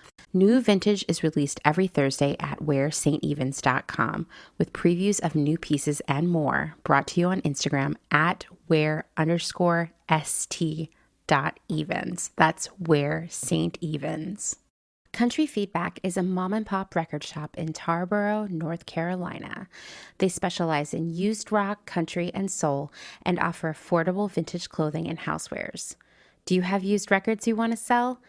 Country Feedback wants to buy them. Find us on Instagram at Country Feedback Vintage and Vinyl, or head down east and visit our brick and mortar.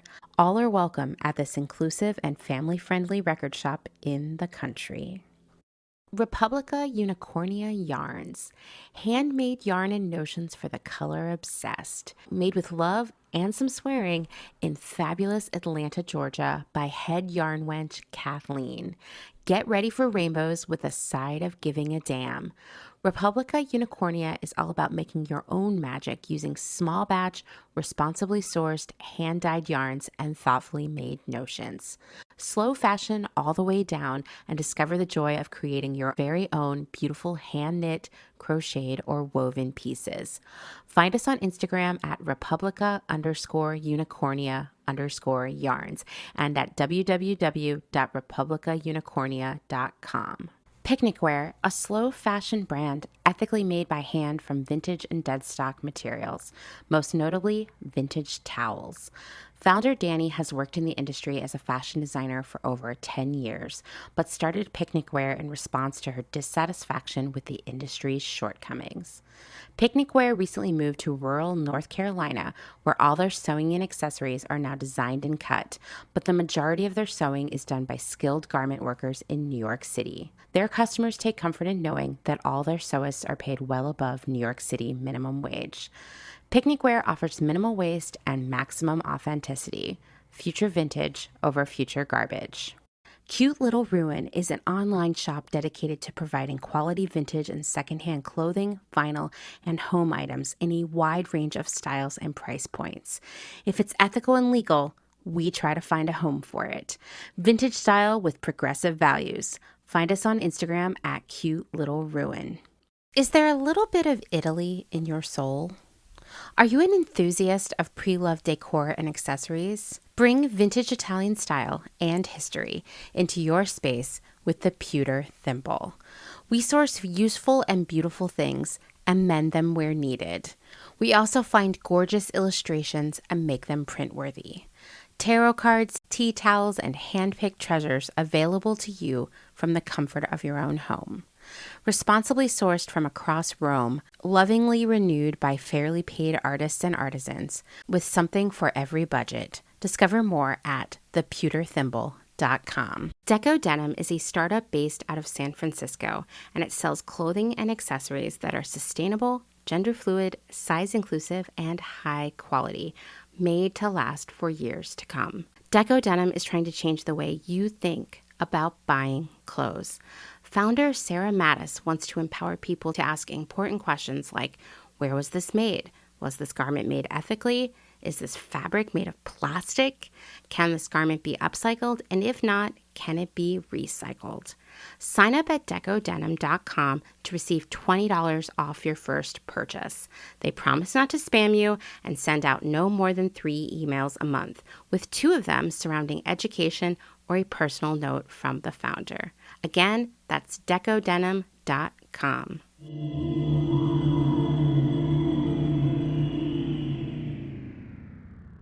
Okay, so let's talk, we're coming down the home stretch here. I wanted to talk about... Because it's getting quite late now.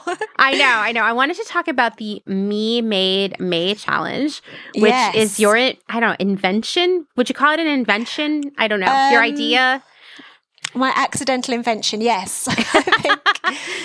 Yeah, so I'm the creator and host of Me Made May, which is very different now to how it began. So I started it, I'm trying to think now, I think it was about 14 years ago when I was living in Barcelona. When I was when I lived in Spain, what I did for money was I was doing English speaking childcare. So I would go and collect kids from the school, but I had all the day until I had to go and collect the kids from school. So that's why I was doing loads and loads and loads of sewing. And I was starting to challenge myself to make different items, like I was like, could I make a coat? Or, could I make some undies? Or could I make pajamas? And could I learn about how to use stretch fabric better? And so I was getting really into it, and I'd created all these clothes. And one day, for some reason, I think our flatmate had like a clothes rail in the hallway. He was always rearranging his room. So he'd put his... And I just thought, it would be interesting to see what my clothes would look like that I'd made. So I did that. I just thought, it'll be fun. I'll take a photo of my blog or whatever. So I put all the clothes that I'd made on this rail, and I thought, that kind of looks like a wardrobe. and that just kind of really got me thinking, that looks suspiciously like a wardrobe. But yet I still wasn't quite trusting it I wasn't trusting these pieces in the same way that I was trusting a shop bought garment for some reason. Yeah, so I thought that's ridiculous. And at the same time, there was a Canadian artist called Natalie Pershwitz, and she had done a project called the Makeshift Project, where she was only wearing things that she'd made for a whole year, including shoes and everything. Like, she took it really from an art angle and was making things out of wood and had a real kind of distinctive kind of style that probably wouldn't blend in with a lot of people's lifestyles. But it was super interesting. I was absolutely fascinated by her project. And it kind of just got me thinking, could my clothes function like a wardrobe? So I set myself a challenge, and actually the first challenge was called Me Made March, and for March that year I decided to only wear things that I'd made myself, I excluded bras, tights, shoes, socks, but everything else I had to make myself. So I did it, and it was fun, but it was really cold. It was a really, really cold month. And I only had 2 kind of warmish tops. So I was literally alternating them every day.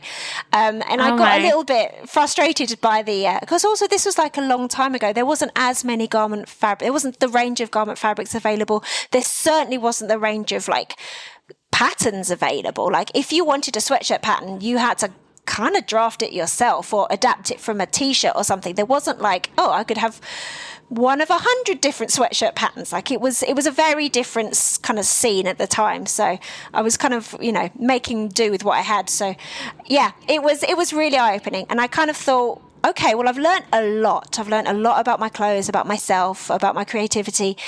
I'd like to do it again in a slightly warmer month when I could kind of put more of my wardrobe to the test, because I had a lot more.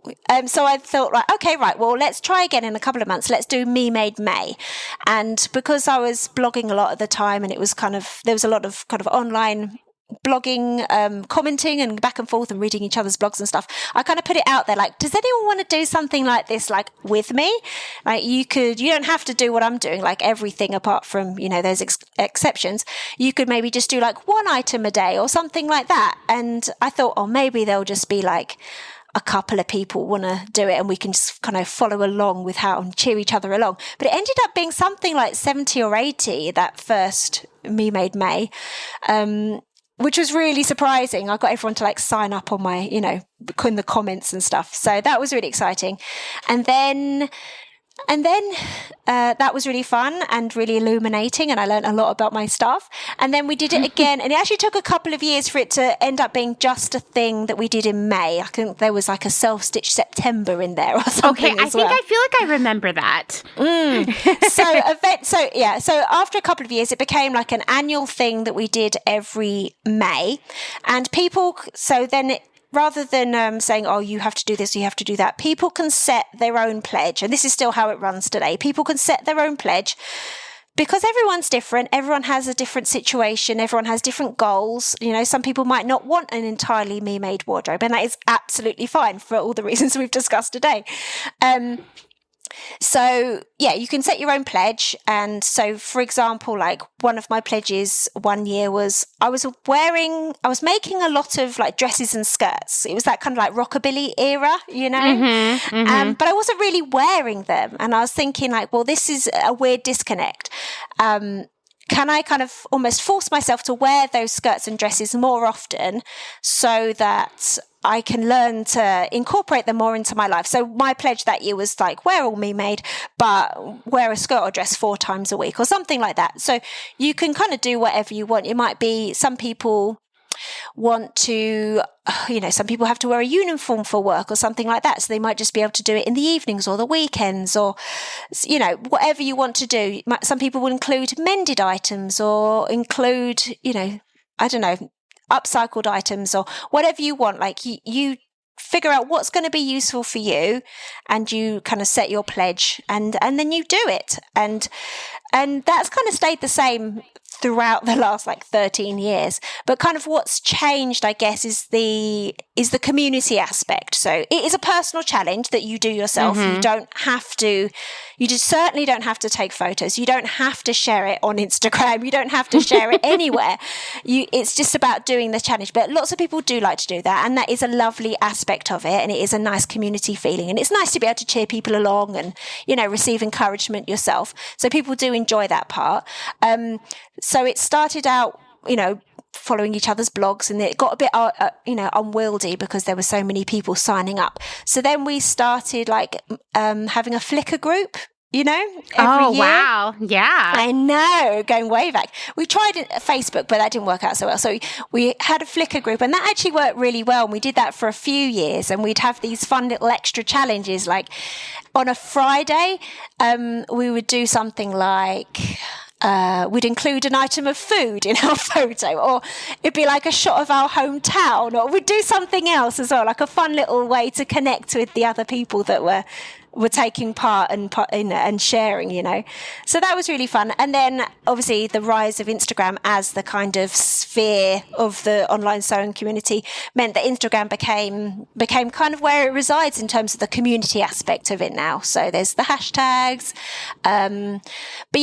Once again, the thing about Instagram is it does tend to promote this idea that it's all about just showing off the latest things you've made rather than rediscovering your wardrobe, rediscovering your older things, getting to know your clothes better, finding new fun combinations, getting more use from what you already have. That kind of does get a little bit lost sometimes. And I've actually spent the last couple of years really, I've made a couple of podcast episodes on it and stuff, just to really emphasize that it's about improving your relationship with your handmade wardrobe rather than just showing off all the things that you've made, Yeah, totally.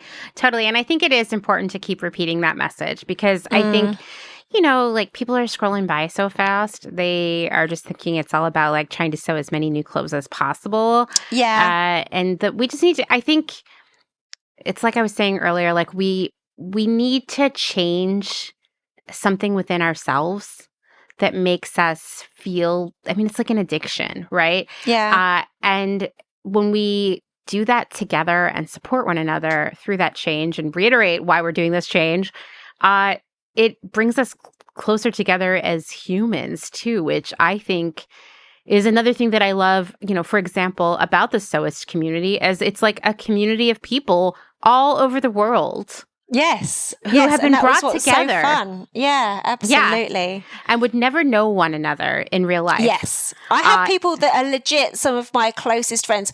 I'm probably never going to meet them in real life, sadly. I feel that. I communicate them all the time and I worry about them and I wonder how they're getting on, Right. I mean, well, I would say like the social media era and then also the way we've like formed community around these things that are important to us has really changed the nature of relationships. And it's not necessarily in a bad way. I've definitely had people be like, I think it's so weird that some of your closest friends are like your internet friends. And it's like, why? The feelings are the same. Yeah. We talk all the time. We're just as connected. It's just where we are. And I'm actually glad for it because I feel like I meet, like I met you and I wouldn't just stumble upon you at the grocery store where you live a continent apart. Yeah. Absolutely. Yeah. I mean, that's the whole thing, is it, about our podcast? It gives us a real privilege to get to talk to all these people who are doing really interesting things that we wouldn't have discovered them. We certainly wouldn't have had a chance to speak to them and pick their brains and learn. So yeah, absolutely. I'm all for it. To me, it's like my favorite part of the whole thing, even though I was complaining to you before we recorded about how some people are really mean. Yeah, there's the haters, yeah, for sure. But I wonder if that's because you're kind of doing something right, Yeah, I think so, right? And, the first year that I was working on Clothes Horse and people would come into the comment section on Instagram really hot, and I mean that in a bad way, I was like flummoxed. I didn't know what to do. And I was like, I don't know how to talk to these people. And like, they're so mad at me and I don't even know them. And like, what will I do? And, over time, I realized it's like when you hear or read or just come into contact with information that you didn't know, that throws what you think of the world just completely up in the air. Yes. Turns it upside down. You feel really uncomfortable. You feel really uncomfortable, right? And you maybe it doesn't bring out the best part of you. And some people shut down when they hear that kind of stuff. Some people like cover their ears and are like, la, la, la. And some people are like, I'm ready to fight. And we all deal with it in different ways, right? But like, so it's like the coming and yelling at me on Instagram is just step one of the process and it's fine. Oh, bless you. Yeah, it's such a shame that you end up being in that position, though, because like you're doing such important work. And I think the fact that you are riling people up because you are uncovering truths that through your experience of working in fashion gives you a bit of an inside, knowledge on, it's so important. So yeah, you just got to keep doing it. Ignore them. That's right. That's what I tell myself. Yeah. I think I've just like, and I'm sure the same for you, through, meeting all of these different people all over the world that I would have never met otherwise. I've also learned a lot about people as a whole and how we work and the way we deal with things emotionally and kind of what's happening under the covers every day as we're going through life. And I am really grateful for that. It's like changed me as a person and how I deal with everything in my life outside of Clothes Horse.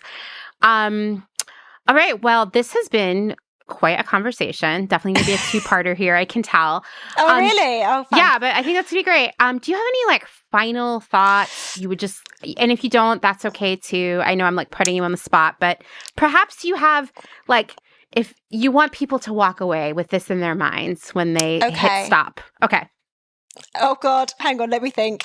I'm just wondering if we kind of like made sewing clothes sound like it's really difficult.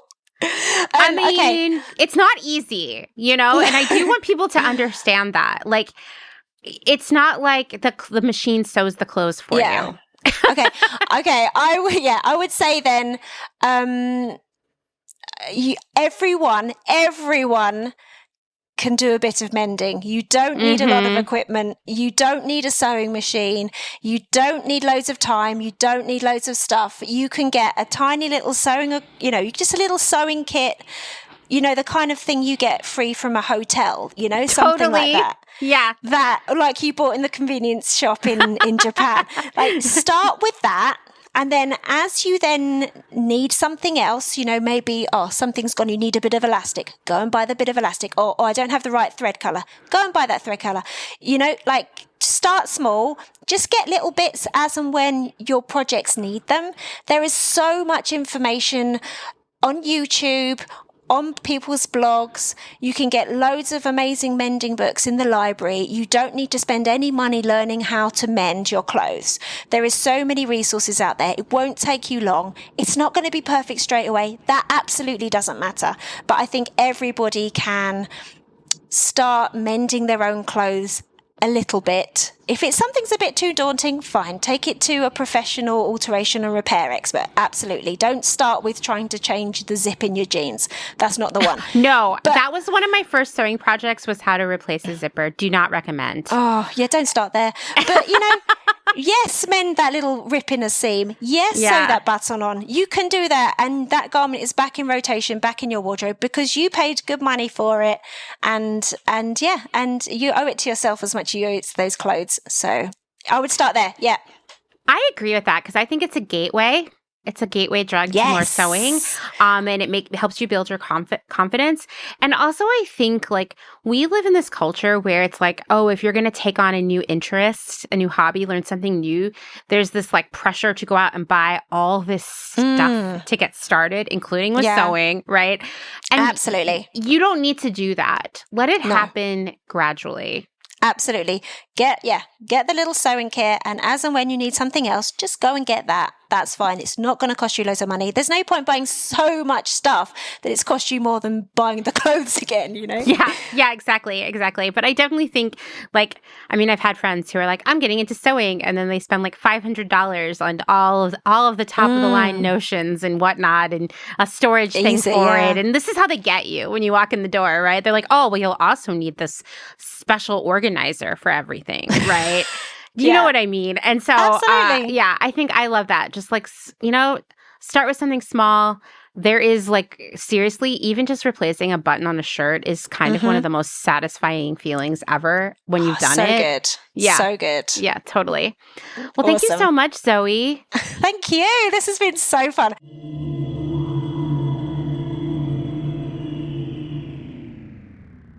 Thank you again to Zoe for spending so much time with us. Please give her a follow and listen to Check Your Thread.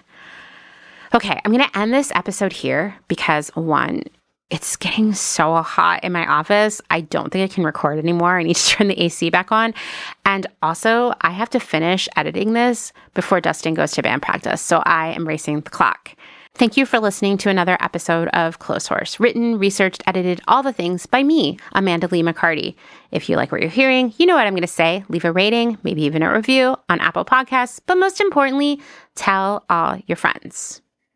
If you'd like to support my work financially, there are a lot of ways you can do that. You can take advantage of the Apple Podcast Premium subscription where you get access to all the archives. You could support my work via Patreon at patreon.com/clotheshorsepodcast, or there are many other ways that you can find in the link in my Instagram bio. Thanks, as always, to my other half, Dustin Travis White. He builds the websites, he edits the episodes, he fixes the audio bloopers, and he composed our music.